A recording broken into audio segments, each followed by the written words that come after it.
E nós estamos falando de Daniel. Eu não sei quanto a você, mas Daniel dá um nervoso na gente. Estava conversando num grupo pequeno segunda-feira, que Daniel deixa a gente nervoso, ele é muito certinho. É um cara bom para casar, eu diria. Porque a Bíblia diz que ele era inteligente, culto, honesto, e mais, se não bastasse isso, a Bíblia diz que ele foi escolhido porque tinha boa aparência também. Ou seja, não dá para competir com ele. Pela graça de Deus, ele não nasceu nesse tempo. Nós homens não temos esse concorrente. Mas sei lá, algumas pessoas têm falado que ele era tipo um Brad Pitt cristão. Quer dizer, eu discordo disso, eu acho que essa comparação é ridícula, mas algumas pessoas têm falado isso jocosamente. O tema Daniel é importante, porque agora a gente pode falar mais abertamente sobre isso, porque todo mundo aqui já votou, e o que eu falar sobre eleições não vai parecer propaganda política de púlpito. Nós estamos terminando um processo eleitoral no Brasil em que a luta pelo voto ficou marcada pelo menos pior. Praticamente todo mundo, 99% das pessoas têm falado para mim, eu estou fazendo a opção pelo menos ruim, pelo menos pior, seja ele qual for. Eu não vou entrar em questões políticas, porque uma coisa que eu tenho como certo como pastor é que o problema do nosso país não está no fato de um governo ser de direita ou esquerda. O problema está no fato da pecaminosidade humana que atinge aquele que é de direita, atinge aquele que é de esquerda e atinge aquele que é absolutamente nada. Enquanto nós não tratarmos o real problema do ser humano, que não está na estrutura gerada, mas no pecado que gera tal estrutura que vem deturpada pelo pecado, nós vamos ter problemas. No entanto, a Bíblia diz, a história de Daniel diz que mesmo num meio complicado como o nosso, é possível ser fiel a Deus. É possível você ser fiel a Deus, mesmo estando no pior lugar possível. Mesmo que você seja obrigado a viver num lugar onde ninguém teme a Deus, e as pessoas ali vivem princípios contrários à palavra dele, ainda assim é possível ser fiel a Deus. Ainda assim é possível ser fiel à palavra. Ainda assim é possível manter as suas convicções e viver para a glória de Deus. A história de Daniel derruba todas as nossas desculpas esfarrapadas do tipo, todo mundo faz assim, é impossível fazer diferente. A história de Daniel e dos seus amigos derruba também o mito de que 1, 2, 3 pessoas não fazem diferença, porque a história desses 4 homens, Daniel, Sadraque, Mesaque e Abednego, mostram que 3, 4, 5 pessoas podem fazer uma revolução acontecer num país inteiro, por mais poderoso que seja esse país, porque esses homens de Deus estão vivendo naquele que era considerado o principal reino de toda a terra. Era o centro do conhecimento, centro da cultura, centro de todo o poder. E esses homens, vivendo para Deus, fazem a diferença ali. É possível que isso aconteça. O que nós precisamos parar como povo de Deus é viver essa fase burra da espiritualidade que se fecha, que fica enclausurada, imaginando que o mundo lá fora está indo para o inferno, enquanto nós aqui dentro estamos sendo guardados disso, e nem nós temos a ver com eles, e nem eles têm a ver conosco. Isso não é verdade. Porque, como nós acabamos de cantar, nós, segundo a Bíblia, somos chamados a sermos sal e luz. O próprio Jesus, numa das suas mais conhecidas orações, diz ao Deus Pai: eu não peço que o Senhor tire aqueles que me seguem do mundo. Se nós fomos enviados ao mundo, se nós nascemos na sociedade que nós nascemos, é porque há um planejamento por isso. Porque ninguém pode imaginar, por exemplo, que nós nascemos aqui e Deus está olhando para nós e pensando assim: e agora, o que eu faço? Porque eu não imaginava que ele ia nascer nessa cidade. Aí Deus olha para a minha vida e fala assim: alguém sabia que o Marquinhos está morando em Piracicaba? Está morando em Piracicaba? Não diga. Então o que a gente vai pensar para a vida dele lá, hein?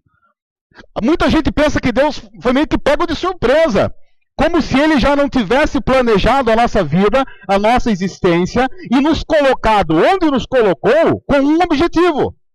Se você vive onde vive, se você mora onde mora, estuda onde estuda, trabalha onde estuda, é porque Deus tem algum planejamento através disso. Ele não foi pego de surpresa. A história de Daniel mostra isso e a nossa história precisa demonstrar isso. Hoje nós vamos ver um outro capítulo muito conhecido, de uma história muito conhecida e que traz ensinamentos importantíssimos para esse momento que nós estamos vivendo, como cristãos dentro da sociedade brasileira e para nós como igreja mais especificamente dentro da cidade de Piracicaba.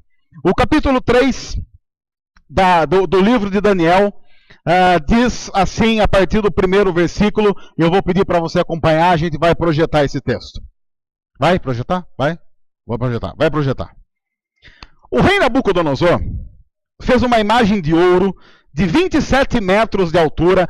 Eu esqueci eu ia pesquisar isso, mas eu acabei me esquecendo, confessando um pecado. Alguém sabe dizer quantos metros tem o Cristo Redentor? Se você não sabe, a produção já está ali pesquisando. A altura do Cristo Redentor. O nosso produção está ali entrando. Os cariocas, cadê os cariocas? Quantos? Parabéns. Parabéns. 57, vamos.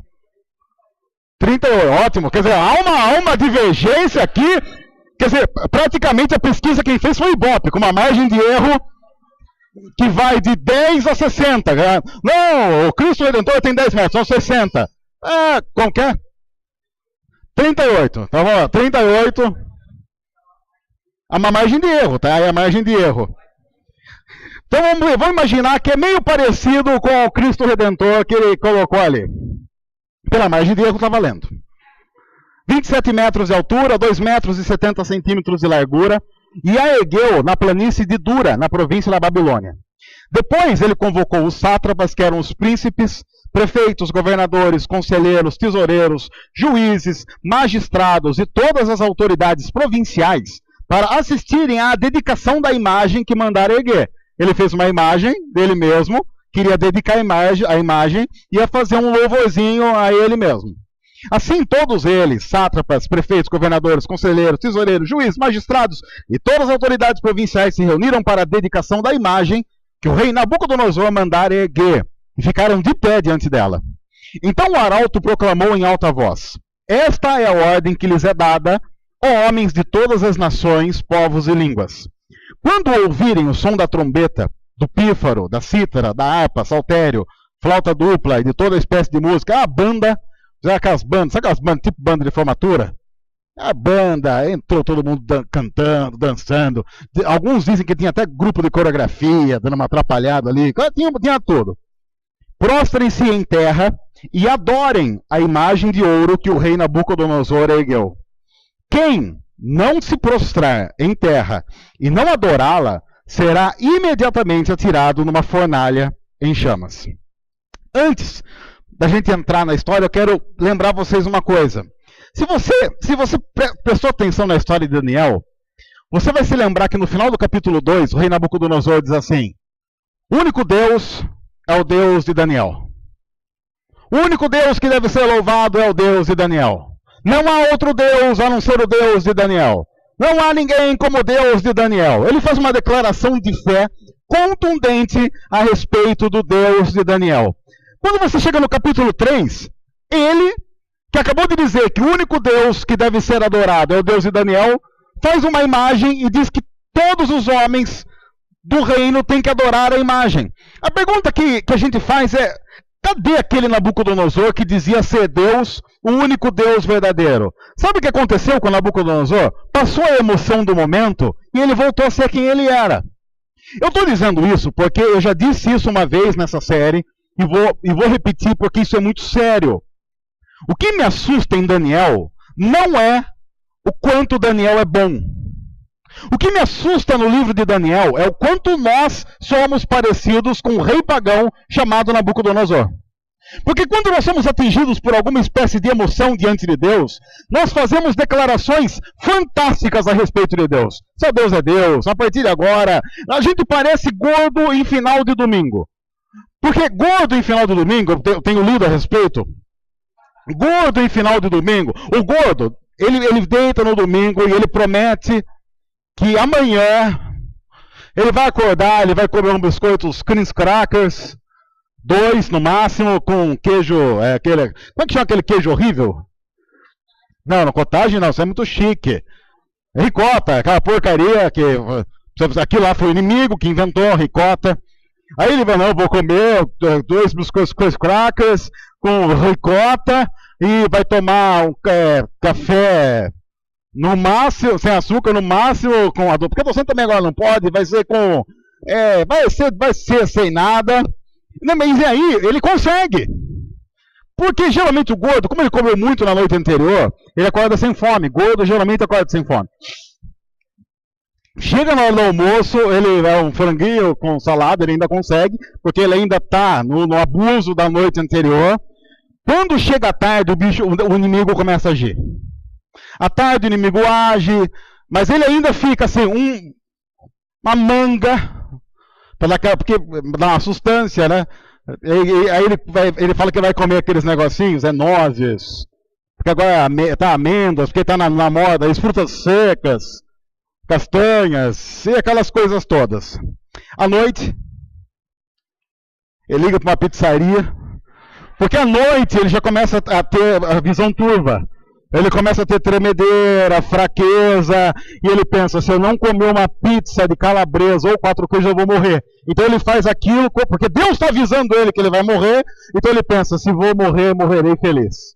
Então ele come, sei lá, mas ele come 4 ou 5 pedaços de pizzas, 2 litros de Coca-Cola, e vai dormir feliz pensando o quê? Amanhã, na hora que eu acordar, Cream Crackers. Nós somos muito similares com Nabucodonosor. E isso me preocupa. Porque ele prometeu que sim, eu vou servir a Deus e vou ser fiel só a Deus. Mas pouquíssimo tempo depois já está fazendo uma estátua em louvor a si mesmo. O problema de Nabucodonosor, assim como o nosso problema, é que a vida não está centrada em Deus. Nós somos muito autocentrados. E por sermos assim, nós vendemos nossas prioridades com muita facilidade em prol de nós mesmos. Maridos estão vendendo seus princípios por causa de suas esposas, esposas vendendo seus princípios por causa de seus maridos, filhos por causa de pais, pais por causa de filhos. Empregados para manter o emprego, então acabam sendo escravos do emprego que Deus deu para a gente para abençoar a nossa vida, para que nós o sirvamos. Isso tem acontecido a rodo por aí. O problema do livro de Daniel é, nós não somos parecidos com Daniel, nós somos parecidos com Nabucodonosor. Isso traz claramente para nós um veredito, nós estamos doentes espiritualmente.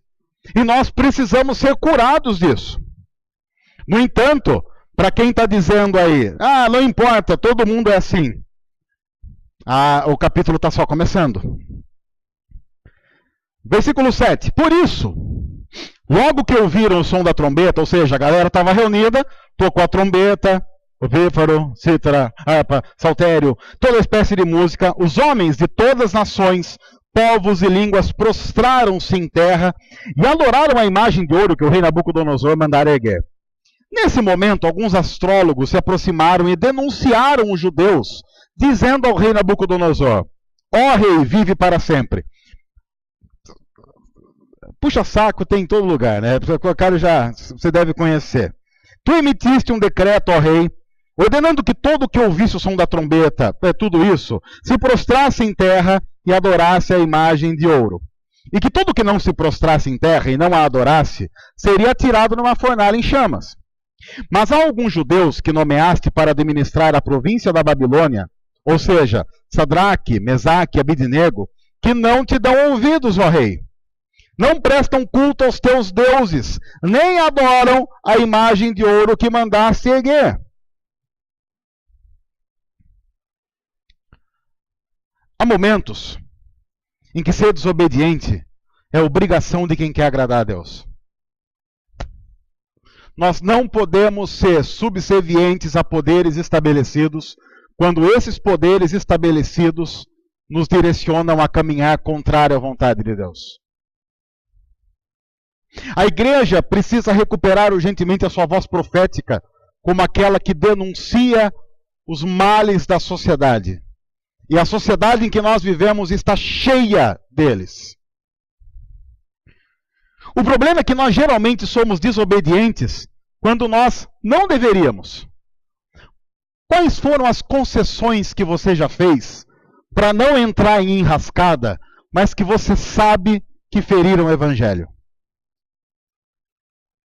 Sabe qual é o problema dessa concessão? Você vai ter que fazer essas concessões pro resto da vida. Porque a primeira vez que você não fizer, você está ferrado. Porque você já fez uma vez. Porque você já vendeu a estampa de que sim, sou corrompível. E a primeira vez que você disser não, basta, há uma fornalha esperando você. Primeiramente dentro da sua própria família. Quantos não ouviram dizer dentro da própria família, mas até hoje você fazia isso, agora vai querer dar uma de santo? A fornalha queima dentro da nossa própria casa. A fornalha queima no nosso trabalho, porque nós somos subservientes aos poderes estabelecidos nesse mundo que estão contrários ao Evangelho de Jesus. Há uma absurda inversão de valores, o que significa, claro, que nós temos muita dificuldade em viver de maneira coerente com o Evangelho. Por exemplo, tem cristão que defendeu o seu candidato ou a sua candidata nessas eleições com um furor e com uma determinação que jamais fizeram por Cristo. Você notou isso? Há cristãos que eu fiquei pensando, se esse cara pregasse Jesus com a força que ele é, ou anti-Dilma, ou anti-Aécio, esse cara convertiu o mundo. Porque é mais ou menos assim, para pregar contra fulano ou beltrano, eu uso todas as minhas forças. Quando eu vou falar para Jesus, eu não quero gerar briga. Conversa fiada. Todo mundo, quando tem convicções estabelecidas, está a fim de comprar brigas por causa de suas convicções. O problema com o cristianismo está na nossa convicção. Porque eu luto pelo meu candidato, luto pela minha candidata, mas por Cristo não. Sabe por quê? Porque ele não é meu candidato. Eu tenho simpatia. E eu não brigo por quem eu tenho simpatia. Eu brigo porque eu tenho convicção de que é o melhor para a vida do próximo. Você viu isso acontecer nas redes sociais. É mais ou menos assim, gente brigando por X ou Y. Vai acabar, agora acabou. Agora vai entrar aquele período assim do... Você vai ver. Vai ficar aquela coisa assim, agora estamos perdidos. Não sei, alguém já sabe quem ganhou?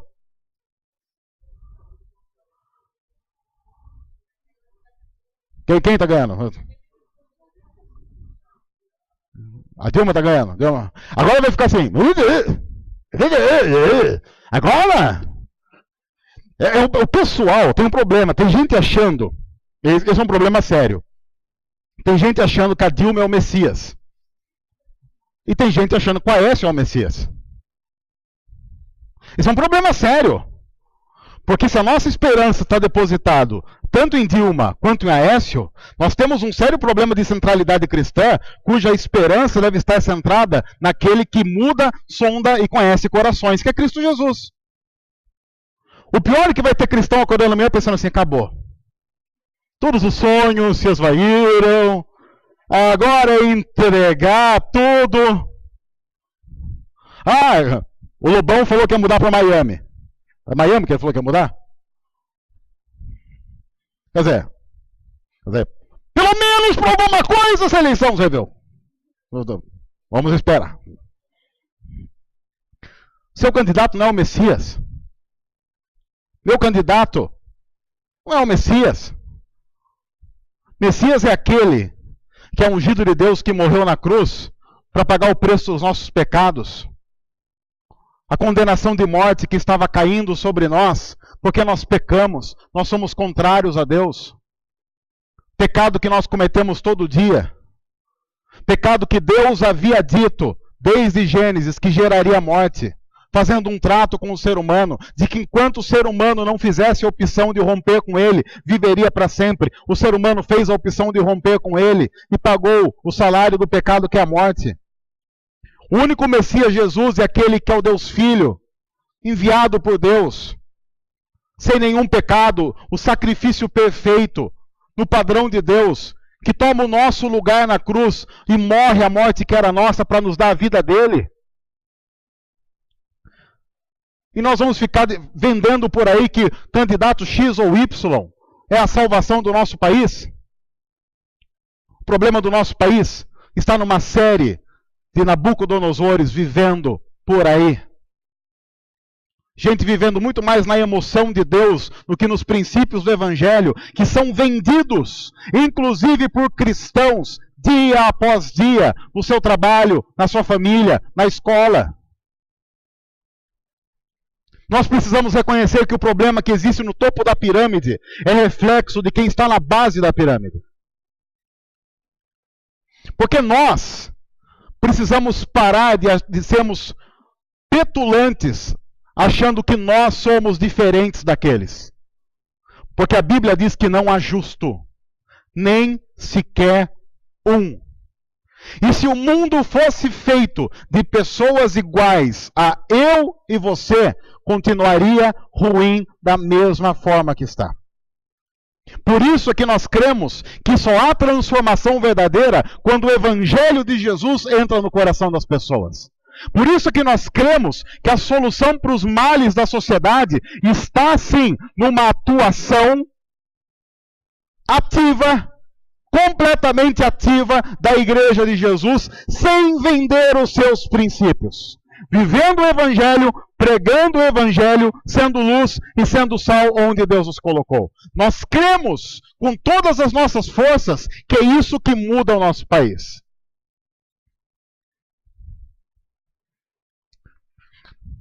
Furioso, Nabucodonosor mandou chamar Sadraque, Mesaque e Abednego. E assim que eles foram conduzidos à presença do rei, Nabucodonosor lhes disse: é verdade, Sadraque, Mesaque e Abednego, que vocês não prestam culto aos meus deuses, nem adoram a imagem de ouro que mandei erguer? Agora, porém, quando vocês ouvirem o som de tudo, se vocês se dispuserem a prostrar-se em terra e adorar a imagem que eu fiz, será melhor para vocês. Mas, se não a adorarem, serão imediatamente atirados numa fornalha em chamas. E que Deus poderá livrá-los das minhas mãos? Veja que sempre o que está em jogo é o nome de Deus. Nunca somos nós. Quando nós vivemos numa sociedade, inseridos na cultura, sempre o que está em jogo é o nome de Deus.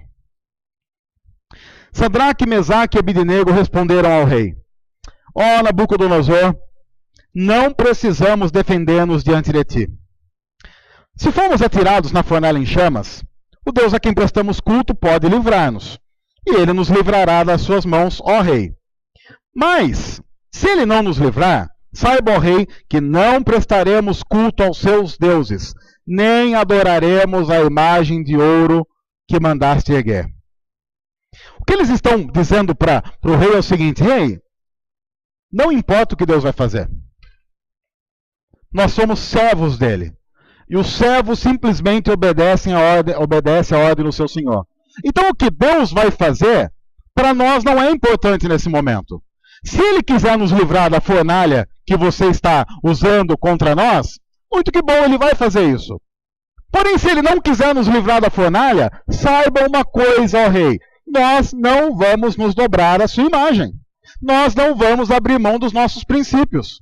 Nós não somos o tipo de pessoa que fica relativizando e pensando assim: é melhor salvar a pele, porque veja como a gente pode pensar. Olha que coisa interessante. Você pode pensar assim: não, eu dou uma disfarçada agora, vendo os meus princípios, porque continuo vivo e vou ter anos e anos para pregar o evangelho depois. Mentira! Porque quem vende o princípio agora, perde toda a voz ativa e profética depois. Porque uma vez que você se dobra a uma situação que lhe faz pecar, você está perdido, porque a sua história está manchada. Você perdeu voz profética. E aí eles dizem: se Deus não quiser nos livrar, muito que bom. Mas nós não vamos nos dobrar. Nós vamos ser fiéis a Deus. Nabucodonosor ficou tão furioso com Sadraque, Mesaque e Abednego que o seu semblante mudou. Deu ordens para que a fornalha fosse aquecida 7 vezes mais do que de costume. E ordenou que alguns dos soldados mais fortes do seu exército amarrassem Sadraque, Mesaque e Abednego e os atirassem na fornalha em chamas. E os 3 homens, vestidos com seus mantos, calções, turbantes e outras roupas, foram amarrados e atirados na fornalha extraordinariamente quente. A ordem do rei era tão urgente e a fornalha estava tão quente que as chamas mataram os soldados que levaram Sadraque, Mesaque e Abednego, os quais caíram amarrados dentro da fornalha em chamas. Nem sempre Deus vai evitar que você caia na fornalha. Nem sempre. Algumas vezes, pelo simples fato de ser fiel a Deus, você sim será jogado na fornalha. Mas lembre-se de uma coisa: esse nunca é o final da história. Nunca. Mesmo que, por ser fiel a Deus, você seja jogado numa fornalha ou em situações em que a sua fé será provada, mesmo que isso aconteça, esse não é o final da história. Nunca, nunca este será o final daqueles que são fiéis a Deus. Mas, logo depois o rei Nabucodonosor, alarmado, levantou-se e perguntou aos seus conselheiros: não foram 3 homens amarrados que nós atiramos no fogo? Eles responderam: sim, ó rei. E o rei exclamou: olhem, estou vendo 4 homens, desamarrados e ilesos, andando pelo fogo. E o 4º homem se parece com um filho dos deuses.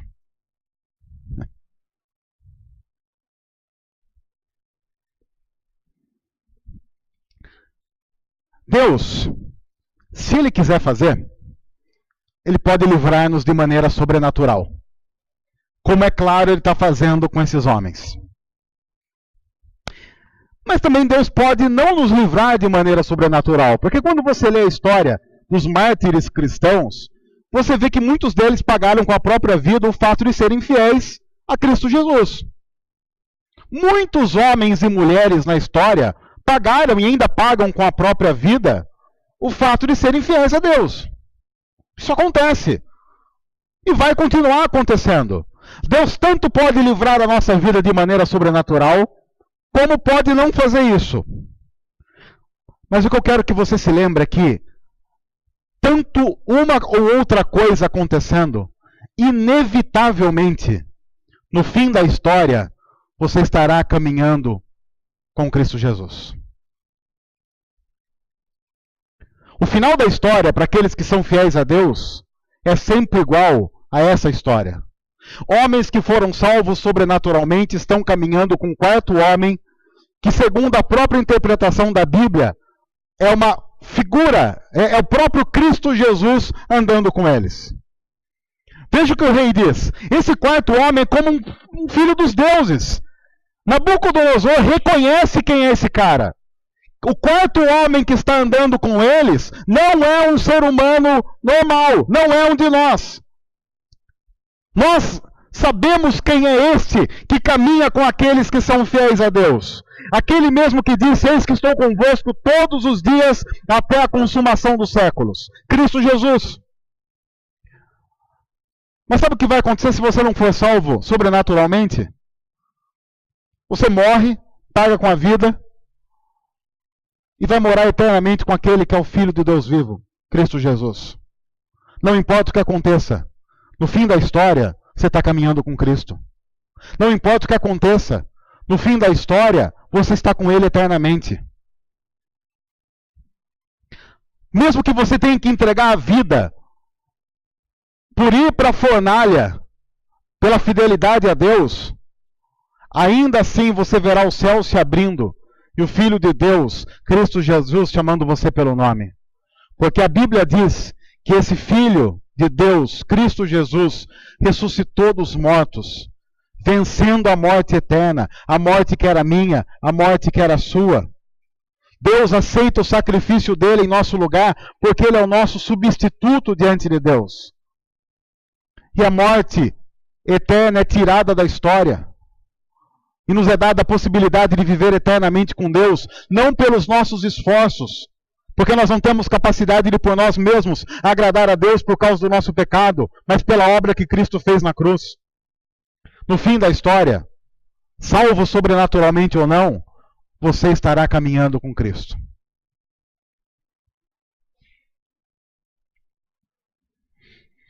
Então Nabucodonosor aproximou-se da entrada da fornalha em chamas e gritou: Sadraque, Mesaque e Abednego, servos do Deus Altíssimo, saiam, venham aqui. E Sadraque, Mesaque e Abednego saíram do fogo. Os sátrapas, prefeitos, governadores, conselheiros do rei se ajuntaram em torno deles e comprovaram que o fogo não tinha ferido o corpo deles. Nenhum só fio do cabelo tinha sido chamuscado. Os seus mantos não estavam queimados e não havia cheiro de fogo neles. Não me peça explicações para isso. Porque talvez os céticos de plantão, ao ouvir o relato bíblico, vão pensar assim: isso é impossível. Eu vou ser obrigado a concordar com todos os céticos de plantão. Porque sim, é impossível. Pela própria experiência de alguns anos de vida, eu diria que uma pessoa jogada numa fornalha ardente, em tese, sofreria algumas queimaduras.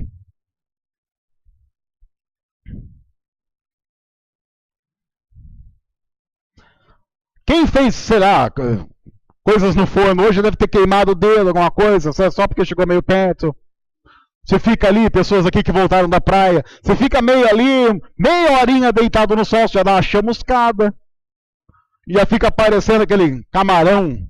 Uma coisa, você fica bonito, né? Porque a gente que você vai pra praia uma vez por ano, você deita lá, fica vermelho que dói. Já no primeiro dia acaba a praia, dá febre. Aí para ajudar você pega micose, bicho de pé, depois as bolhas horrorosas, depois você fica descascando e fazendo aquela brincadeira de ficar tirando pele, dá aquela esfregada assim, fica tudo, que horror aquilo. Geralmente alguém exposto a algum tipo de calor é isso que acontece. Se você olhar para o texto e falar, é impossível o que aconteceu, mas nós precisamos urgentemente voltar a crer impossível. Nós precisamos urgentemente voltar a crer que Deus age de maneira sobrenatural no mundo natural que Ele criou, porque Ele conhece as leis que criou e Ele é o único que pode fazer com que determinadas leis sejam suspensas por algum momento. Ele pode fazer isso. Nós cremos nisso e nós cremos que quando a igreja se envolve de maneira efetiva contra os males da sociedade, sim, nós somos afligidos, mas também cremos que podemos ser libertos desses males de maneira sobrenatural. No entanto, nós ainda não vamos nos esquecer que mesmo que tudo dê errado, nós no final estaremos caminhando com aquele que é o Filho de Deus. Isso para nós é fundamental. É por isso que o apóstolo Paulo, muito tempo depois desse texto, numa das frases marcantes do seu ministério, ele disse assim: a morte para mim é lucro. Porque se eu morrer, eu vou viver com Cristo, o que é incomparavelmente melhor. Alguém que tinha profunda consciência da realidade espiritual que está vivendo. Alguém que diz, eu vou ter medo de morrer e por causa disso abrir mão dos meus princípios. Se eu morrer, eu vou viver com Cristo eternamente. Estou nem aí. Ele até diz para os cristãos, para que ele está dizendo, olha, eu só fico constrangido de ficar aqui para poder servir a igreja. Quase que dizendo para os cristãos, olha, vocês são os culpados de eu não morrer ainda. Porque como Deus quer abençoar a minha vida, a vida de vocês através de mim, não deixa eu morrer. Quase que dizendo, vocês são os culpados. Se vocês não existissem, eu já tinha ido morar com Deus, que é muito melhor. Mas vocês ficam atravancando o processo, os encostos. Nós precisamos voltar a ter essa consciência. Tirar de nós o medinho do envolvimento numa cultura que a gente sabe, numa sociedade que nós sabemos que está morrendo por desconhecer a Deus, com cristãos vivendo no meio dela sem ser luz e sem ser sal, porque estão com medo das fornalhas que estão acesas por aí. grande coisa que as fornalhas estão acesas por aí, que estejam sobremaneira acesa, que estejam acesas 7 vezes mais. Ainda assim, Deus pode agir e fazer com que nós não tenhamos nem cheiro de fumaça. E você que gosta de churrasco sabe o quanto isso é difícil. Disse então Nabucodonosor: louvado seja o Deus de Sadraque, Mesaque e Abednego, que enviou o seu anjo e livrou os seus servos. Eles confiaram nele, desafiaram a ordem do rei, preferindo abrir mão de suas vidas a prestar culto e adorar outro Deus que não fosse o seu próprio Deus. Por isso eu decreto que todo homem de qualquer povo, nação e língua, que disser alguma coisa contra o Deus de Sadraque, Mesaque e Abednego, seja despedaçado e sua casa transformada em montes de entulho, pois nenhum outro Deus é capaz de livrar ninguém dessa maneira. Então, o rei promoveu Sadraque, Mesaque e Abednego a melhores posições na província da Babilônia. Por favor, o último versículo não é o mais importante do texto. Por favor. Porque nós que vivemos numa sociedade centrada em poder, sexo e dinheiro, que são 3 males que praticamente englobam todos os males que podem afligir o ser humano e que promovem o mal no ser humano, pensam assim: valeu a pena ter sido fiel a Deus. Sabe por quê? Porque no versículo 30 está dizendo que Deus promoveu Sadraque, Mesaque e Abednego as melhores posições na província da Babilônia. Viu como vale a pena ser fiel a Deus? Deus nos honra. Isso é um escárnio a homens e mulheres que não foram promovidos às melhores posições quando foram fiéis a Deus. Isso é um escárnio a homens e mulheres de Deus que estão indo pregar o Evangelho nos lugares mais perigosos desse mundo, sofrendo perseguições absurdas, abrindo mão de tudo o que tem e pagando com a própria vida. Os grandes e verdadeiros homens e mulheres de Deus, que têm os seus nomes escritos no livro da vida, em letras garrafais, mas que nós não sabemos de onde são, só conheceremos no céu. Porque o mais importante do texto é quando Nabucodonosor diz: Deus é o único Deus verdadeiro. É por isso que eu disse semana passada, eu quero relembrar você. A prosperidade não está em ganharmos bons cargos, dinheiro, fama ou sucesso. Porque todas essas coisas são muito perigosas. E nós sabemos, como seres humanos, que não sabemos lidar bem com nenhuma delas. Nós não sabemos lidar bem com muito dinheiro, nós não sabemos lidar bem com altos cargos, nós não sabemos lidar bem com poder, nós não sabemos lidar bem com fama, nós não sabemos lidar bem com sucesso. E todas essas coisas são altamente sedutoras e perigosas. É por isso que a prosperidade real do cristão está em fazer o nome de Deus conhecido, honrar a Deus e glorificar a Deus. O cristão verdadeiramente próspero é aquele que tem a vida usada para fazer Deus conhecido. Que tem a vida usada para que o sucesso seja de Deus, para que a fama seja de Deus, para que a glória seja de Deus, para que as pessoas se voltem para a cruz, rendam a sua vida a Jesus e passem a viver para a honra e glória do nome dele. O que Deus vai fazer da nossa vida a partir disso é problema de Deus. Por exemplo, se Deus der a você uma ótima condição financeira, use isso para a glória dele. Sadraque, Mesaque e Abednego disseram: se Deus agir de maneira X, muito que bom, ele é Deus. Se agir de maneira Y, muito que bom, ele continua a ser Deus. Se ele te der uma ótima condição financeira, lembre-se que Deus não dá nada para o ser humano para que ele morra com aquilo. Tudo é dado para o ser humano para que ele use em prol do reino. Tudo, absolutamente tudo. Mas se Deus não te der absolutamente nenhuma condição financeira favorável, isso também não é nenhum desprestígio, nenhum demérito. Porque a Bíblia diz: o rico não se orgulhe da sua riqueza, e o pobre também não se orgulhe da sua pobreza. Mas toda a honra e glória deve ser dada àquele que é o dono de todo ouro e de toda prata, e que faz com que é dele o que ele quiser fazer. Mas em tudo, Viva para a glória de Deus. Em tudo. Não se esqueça de uma coisa. As fornalhas estão queimando. Eu vi uma vez alguém pregando e falando assim, essa fornalha é o inferno. O problema não é o inferno que queima depois. O problema é o inferno que queima já. O problema é que tem gente vivendo de forma tão distante de Deus, que o inferno não é aquele lugar que, em tese, ele vai depois que morrer. É aquilo que está dentro do peito dele. O problema, sim, é um problema morrer e ir para o inferno. Mas é um problema muito sério ter o inferno no peito, de uma tal forma que você transforma em inferno todo lugar que você vai. E você já notou como tem gente assim?